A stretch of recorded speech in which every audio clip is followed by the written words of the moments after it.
శ్రీ గురుభ్యో నమః. శ్రీమద్భాగవతమునకు మాస్టారు ప్రసాదించిన వివరణను చెప్పుకుంటూ ఉన్నాము.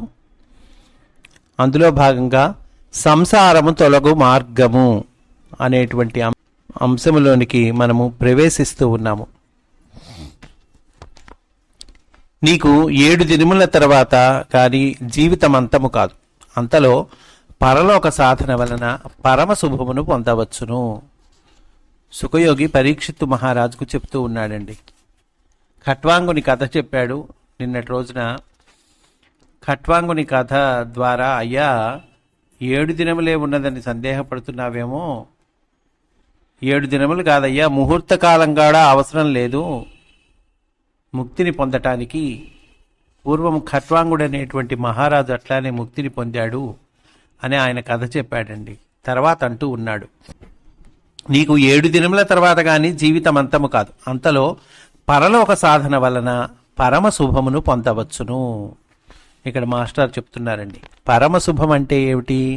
పరమ శుభం అనగా జనన మరణాతీతమైన మోక్షస్థితి, అదండి. కనుక 7 రోజుల సాధన వల్ల నువ్వు చక్కగా పొందవచ్చయ్యా, మోక్షస్థితిని పొందవచ్చు అంటున్నాడు. దేహము విడుచు కాలము సమీపించినప్పుడు జీవుడు కంగారు పడరాదు. కంగారు పడినచో మనస్సు చిక్కుపడును. మనస్సునకు మరణము అనబడు అజ్ఞాత స్థితి వచ్చి అడ్డుపడును. దేహం విడిచేటువంటి సమయం సమీపించినప్పుడు అండి కంగారు పడకూడదు. కంగారు పడితే ఏమవుతుంది? మనస్సు చిక్కుపడుతుంది. ఒకానొక అజ్ఞాత స్థితి మనస్సునకు వస్తుంది. ఏమిటి అజ్ఞాత స్థితి? మరణము అనబడేటువంటి అజ్ఞాత స్థితి వచ్చి అడ్డుపడుతుందటండి. దేహముపై మోహము విడువవలెను. పుత్రులు, భార్య మొదలగు వానిపై మోహము కూడా విడువవలెను. మోహము పెరిగిపోయిన మద్ది చెట్టు వంటిది. అయ్యా, మోహాన్ని విడిచిపెట్టాలి. ఎప్పుడు? దేహాన్ని విడిచి సమయం ఆసన్నమైనప్పుడు. సుఖయోగి అంటూ ఉన్నాడు, దేహముపై మోహము విడవలెను. అట్లాగే భార్య, పిల్లలు, వాళ్ళపై మోహాన్ని కూడా విడవాలి. మోహం ఎట్లాంటిది? పెరిగిపోయిన మద్ది చెట్టు వంటిది. ఊహలు చెట్టు కొమ్మల వలె చిగురించును, వృద్ధి చెందుచుండును. దానిని నిష్కామము అనేటువంటి ఖడ్గముతో మొదలంట నరుకోవలెను. మోహాన్ని ఎట్లా నరకాలి? నిష్కామము అనే కత్తితో నరకాలటండి మోహాన్ని. మొదలంట నరకాలట. ఏమండి? నిష్కామం అంటే కోరిక లేకుండుట. నిష్కామము, కామం అంటే కోరిక కదండి, నిష్కామం అంటే కోరిక లేకుండా ఉంటాం. మొదలంట నరుకుట అనగా మరలా చిగుర్చకుండా మూలములను కూడా పెల్లగించి వేయుట. మళ్ళా చిగుర్చటానికి వీలు లేకుండా మూలం నుంచి పెల్లగేయటండి. ఇచ్చట వ్యామోహములను పెల్లగించుట అనే అర్థము. వాని యందు అంతర్యామిని భావించినచో అవి పెల్లగించుకొని పోవును. మాస్టర్ చెప్తూ ఉన్నారండి. ఎట్లానయ్యా మొదలంట నరకం అంటున్నారు? ఎట్లా అంటే గనక వాని యందు అంతర్యామిని భావించినచో అవి పెల్లగించుకొని పోవును అంటున్నారు. ఇల్లు విడిచి యాత్రలకు బయలుదేరవలను. సుఖయోగి చెప్తూ ఉన్నారు. సుఖయోగి చెప్తున్న ప్రతిదానికి మాస్టర్ వివరణిస్తూ ఉన్నారండి. ఇక్కడ సుఖయోగి ఏమంటున్నాడు? ఇల్లు విడిచి యాత్రలకు బయలుదేరవలను. మాస్టర్ ఏం చెప్తూ ఉన్నారు? దీని వలన తన పరిస్థితులతో గల బంధము తెగినదో లేదో తెలియను. మనము యాత్రలకు పోయినచో బిడ్డలెట్లుందురు? వారి పరిస్థితులను వారు చక్కబెట్టుకొనుట ఎట్లు? మన సహాయం లేనిచో ఏమగుదురు? మొదలగు వ్యామోహములు, అహంకారములు త్రెంపుకొనుట జరుగును. యాత్రలకెళ్ళి అక్కడ కొన్నాళ్ళు ఉన్నాం అనుకోండి, 1 రోజులు 2 నెలలు లేదా వారం రోజులు, ఎంతో కొంత కాలం ఉన్నాం. కానీ మనమే అక్కడికి వెళ్ళి ఏం చేస్తూ ఉంటాం? అయ్యో, నా పిల్లలు ఎట్లా ఉన్నారో, వాళ్ళు వాళ్ళ పరిస్థితిని చక్కబెట్టుకుంటున్నారా లేదా, మన సహాయం లేదే, నేనుంటే బలానా పనిచేసి పెట్టేవాళ్ళనే వాళ్ళకి, ఇట్లా ఆలోచించుకుంటాం మనం.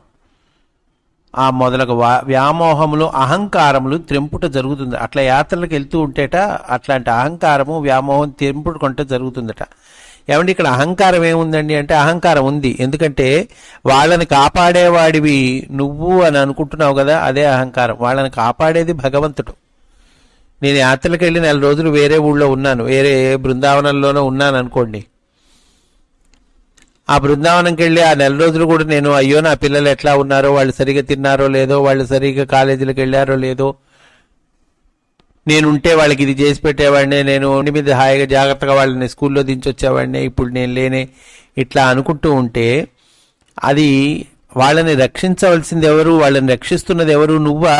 వాళ్ళని రక్షిస్తున్నది నువ్వు అని అనుకుంటే పొరపాటు. వాళ్ళని రక్షిస్తున్నది కాపాడేటువంటి వాడు భగవంతుడు. కనుక యాత్రలకు వెళ్ళి ఉండటం వల్ల ఏమైతుందట, వ్యామోహములు అహంకారములు త్రెంపుకొనుట జరుగును అంటున్నారు. కనుక సుఖయోగి ఏమన్నాడండి, ఇల్లు విడిచి యాత్రలకు బయలుదేరవలెను. పరీక్షిత్తు మహారాజుకు చెప్తూ ఉన్నాడండి, పుణ్యనదులలో స్నానము చేయుచుండవలెను, దీనివలన దోషములు తొలగును. ఒంటరిగా ఒక ప్రదేశమున శాస్త్రమునందు చెప్పబడిన విధానమున దర్భాసనమున గాని, వస్త్రముపై గాని, జింక చర్మముపై గాని ఆసీనులు కావలెను. ఇవి సంకేతములు. దర్భాసనమనగా తన రూపకూపముల కేంద్రములు, అజనమనగా తన చర్మము, వస్త్రమనగా తాను ధరించున్నది అంటున్నారండి మాస్టర్. ఒంటరిగా ఒక ప్రదేశానికి వెళ్ళాలి, అక్కడ శాస్త్రం చెప్పిన విధానంగా దర్భాసనం కానీ, వస్త్రంపై కానీ, జింక చర్మంపై కానీ ఆసీనులు కావాలి అని సుఖయోగి చెప్పారు. మాస్టర్ ఏం చెప్తున్నారు, ఇవి సంకేతములు అంటున్నారండి. ఏమయ్యా దర్భాసనము దేనికి సంకేతం అంటే కనుక రోమకూపములకు కేంద్రములు. దర్భాసనం అనగా తన రోమకూపములకు కేంద్రములు. కనుక తన రోమకూపముల కేంద్రములు వాటి మీద ఆసీనం అవ్వాలి. అజనం దర్భాసనం కానీ, వస్త్రముపై కానీ అన్నారు కదండి. అజనమనగా చర్మము, వస్త్రమనగా తాను ధరించున్నది, అవండి సంకేతాలు. ఇట్లు ఆసీనుడై మనస్సున ప్రణవ మంత్రమును స్మరింపవలెను. మనస్సులో ప్రణవ మంత్రం అంటే ఓంకారాన్ని స్మరించాలి. అది పరబ్రహ్మ భావనకు విత్తనము వంటిది. అది అకార ఉకార మకారములతో కలసి ఏర్పడును. ఓంకారము ఆ ఊ మా అకార ఉకార మకారాలతో కలిసి ఏర్పడుతుందండి ఓంకారం. దానిని ఉచ్చరించినచో తన యందలి సమస్త లోకములను పవిత్రీకృతములగును. మన యందున్న అన్ని లోకాలు కూడా పవిత్రమైతాయండి ఆ ఓంకారాన్ని గనక ఉచ్చరిస్తే. ఇక్కడ మాస్టర్ చెప్తూ ఉన్నారు, తాను కూర్చుండి తన చుట్టూను సమబాహు త్రిభుజము స్మరింపవలెను. సమబాహు త్రిభుజం అంటే 3 కోల్తలు సమానంగా ఉన్నటువంటిదండి.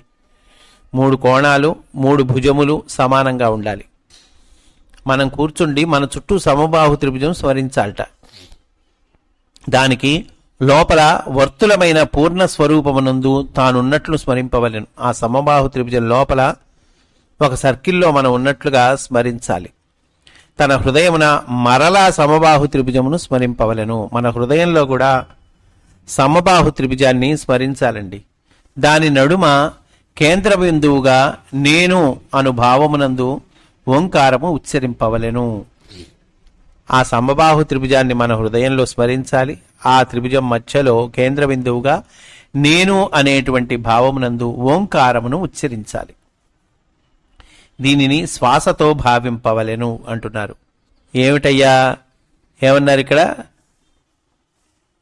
అకార ఉకార మకారములతో కలిసి ఏర్పడును ఓంకారము. దాన్ని ఉచ్చరిస్తే తన యందలి సమస్త లోకములను పవిత్రీకృతములగును అన్నారు కదండి. దీని వలన వాయువులు జనించును అంటున్నారు. వాయువులంటే ఏంటండి? పంచప్రాణములు అనబడు సంకోచ వ్యాకోచాత్మకములైన స్పందనములు. వాయువులంటే పంచప్రాణములు అనబడు సంకోచ వ్యాకోచాత్మకములైన స్పందనములు. ఇవి శ్వాసతో మిళితములై నిలబడును. ఇంద్రియార్థముల వెంట పరుగెత్తు ఇంద్రియములను నిశ్చలము చేయవలెను. ఇంద్రియార్థం వల్ల వెంట ఇంద్రియాలు పరిగెడుతూ ఉంటాయి, అంతే కదండి. కన్నేమో ఏదో చూస్తుంది, అది దాని వెంట పరిగెడుతుంది. చెవ్వేమో ఏదో వింటుంది, దాని వెంట పరిగెడుతుంటుంది. అట్లా ఇంద్రియార్థములకు గోచరించినట్టి ఆకారము, శబ్దము, వాసన, రుచి, స్పర్శ. కంటికి ఆకారం కనిపిస్తుంది, చెవికి శబ్దం వినిపిస్తుంది, నాలుగుకి రుచి తెలుస్తుంది, చర్మానికి స్పర్శ తెలుస్తుంది. కనుక ఇంద్రియములకు గోచరించినట్టువి ఇవి ఇంద్రియార్థములు అన్నారు. వీటిల్నే విషయములు అని కూడా అంటారండి. ఇంద్రియార్థములన్నా విషయములన్నా ఒకటే. వీని వెంట గుర్రముల వలె ఇంద్రియములు పరివెత్తుచుండును. అవి ఎటు తీసుకెళ్తే అటు ఇంద్రియాలు పరిగెడుతూ ఉంటాయి. దానివలన ప్రజ్ఞ బహిర్ముఖమగుచుండును. దానివలన అంతర్యామి అయిన దైవము గుర్తుండక అనేక వస్తువులు దేనికదిగా గమనింపబడి పరస్పర సంబంధములు ఏర్పడును. ఈ ఇంద్రియార్థాల వెంట పరిగెడుతూ ఉన్నప్పుడు ఏమవుతుందండి? ప్రజ్ఞ బహిర్ముఖమవుతుంది. అంతర్యామి అయిన దైవము గుర్తుండడు. అనేక వస్తువులు దేనికదిగా గమనింపబడి పరస్పర సంబంధాలు ఏర్పడతాయి. ఇట్లు గుర్రముల వలె పరివెత్తు ఇంద్రియములను పట్టుటకు బుద్ధి సారథిగా పనిచేయవలెను. మనస్సును పగ్గముగా పట్టవలెను. కర్మల వెంట ఇటూ అటూ పరిగెత్తు మనస్సును తన బుద్ధిబలముచే బంధింపవలెను. ఇట్లు బంధించుటకు ఒక ఆకారముండుట ఆవశ్యకము అంటున్నారండి మాస్టర్. అయ్యా, మనస్సుని పగ్గం వలె పట్టాలి, బుద్ధిని సారథిగా నిలబెట్టాలి. కర్మల వెంట ఇటూ అటూ పరిగెత్తేటువంటి మనస్సును తన బుద్ధిబలంచే బంధించాలి అని చెప్పుకున్నాం కదండి. ఇంత జరగాలంటే ఉపాయం ఏంటయ్యా? ఇట్లు బంధించుటకు ఒక ఆకారముండుట ఆవశ్యకము. ఏమిటయ్యా ఆకారం అంటే కనుక అది ఏ భగవంతుని ఆకారము అంటున్నారు. మన ఆకారమును, మిగిలిన వస్తువుల ఆకారములను భగవంతుని ఆకారములుగా తెలుసుకొనుట. భగవంతుని ఆకారం అంటేనండి, అంటే మన ఆకారము, మిగిలిన వస్తువుల ఆకారం, మన చుట్టూ ఉన్నటువంటి మనుషుల ఆకారము, జీవకోటి అనేక రకాల జీవరాశుల ఆకారములు, ఇవి భగవంతుని ఆకారాలుగా తెలుసుకొనటం. ఇచ్చట మన ఆకారమనగా తెలియచున్నంతసేపును లౌకికమగును, చాంచల్యమునకు కారణమగును. భగవంతుని ఆకారముగా తెలుసుకొనుట అభ్యసించుచున్న కొలదిను అలౌకికమగును, నిశ్చలత్వమునకు దారితీయును. ఏమండి, మనకు ఒక ఆకారం ఉంది కదండి. నేను 5 అడుగుల 6 అంగుళాలు ఉన్నాను, ఇదిగో ఇట్లా ఉంటాను. మనకు ఒక ఆకారం ఉంది. ఇది మన ఆకారమనగా తెలియచున్నంతసేపు లౌకికమవుతుందటండి. మన ఆకారంగా తెలియచున్నంతసేపు లౌకికమవుతుంది, చాంచల్యమునకు కారణమవుతుంది. అదే భగవంతుని ఆకారంగా, మన ఆకారమే భగవంతుని ఆకారంగా తెలుసుకుని అభ్యసిస్తున్న కొలది ఏమవుతుంది? అలౌకికమవుతుంది, నిశ్చలత్వానికి దారితీస్తుందయ్యా అంటున్నారు. ఈ భావన వలన మనస్సునకు విషయములుండవు. కనుక అలాంటప్పుడు ఏమవుతుంది? మనస్సుకు విషయాలు ఉండవు. అప్పుడు భగవంతుని పాదములు మొదలుగా అవయవములను క్రమముగా స్మరింపవలను. అప్పుడు భగవంతుడిని పాదములు మొదలుగా అవయవాలని క్రమంగా స్మరించాలటండి. అంటే పాదముల యందు భగవంతుడు ఉన్నాడు, తర్వాత మోకాళ్ళ యందు భగవంతుడు ఉన్నాడు, తర్వాత అట్లా వరుసగా హృదయంలో భగవంతుడు ఉన్నాడు, కంఠంలో భగవంతుడు ఉన్నాడు. తన పాదములు మొదలుగా గల అవయవములను భగవంతునిగా ఎరుగవలెను. పాదముల నుండి వరుసగా ఉన్నటువంటి బాడు భగవంతుడు అనేటువంటిది మనం ఎరగాలటండి, తెలుసుకోవాలట. పాదముల నుంచి వరుసగా లెక్కేసుకునండి. పాదములు, పిక్కలు, మోకాళ్ళు అట్లా వరుసగా లెక్కేసుకుంటూ పైకి రావాలి మనం. తన పాదములు మొదలుగా గల అవయవములను భగవంతునివిగా ఎరుగవలెను అంటున్నారండి మాస్టర్. అప్పుడు రజస్తమస్సులచే కదులుతున్న మనస్సు వాని నుండి ఏమరుపాటు చెందును. ఇక రజస్తమస్సులుండవు, ధారణ చిక్కును. రజస్తమస్సుల వలన కలిగిన మలములు తొలగిపోవును. ఒక పనికై వ్యామోహపడుట, విసుగు చెందుట మొదలగునవి త్రిగుణముల వలన కలిగిన మలములు, అవి క్షాళనమగును అంటున్నారు మాస్టర్. ఒక పనికై వ్యామోహపడటం, ఆ పని కాకపోతే విసుగు చెందటం మొదలైనవి ఈ సత్వరజస్తమో గుణములు, వాటి వలన కలిగిన మలములటండి. అవి క్షాళనమైతాయిట. అప్పుడు చిత్తము నిర్మలమగును, దానితో విష్ణు పదమును చేరుకొనును. ఇట్లు ధారణ చిక్కిన వానికి లక్ష్యము సుఖమయమైన తానుగా అనుభవము కలుగును. దాని యందు సర్వాంతర్యామి భావన కలుగును, దానిపై భక్తి పుట్టును. దానితో తనకు యోగము కుదురును. యోగం అంటేనండి, యోగం అనగా ఒకటిగా ఉండుట. అప్పుడు వేరుగానున్న తానుండడు, అనగా తనకు మోక్షము సిద్ధించును. ఒకటిగా ఉండటం భగవంతుడితో కలిసి ఒకటిగా ఉండిపోవటం అండి. ఇంకా తాను లేకుండుటం. అప్పుడు వేరుగానున్న తానుండడు, అనగా తనకు మోక్షము సిద్ధించును. ఇట్లు ఉపదేశించిన సుఖయోగితో పరీక్షిత్తు మరలా ఇట్లా నేను ఇట్లా ఉపయోగించినటువంటి సుఖయోగితో మళ్ళీ పరీక్షిత్తు అడుగుతూ ఉన్నాడండి. పరీక్షిత్తు మరలా ఇట్లా నేను అన్నారు. కనుక ఇంతటితో ఈరోజు విషయం మనం పూర్తి చేసుకున్నామండి.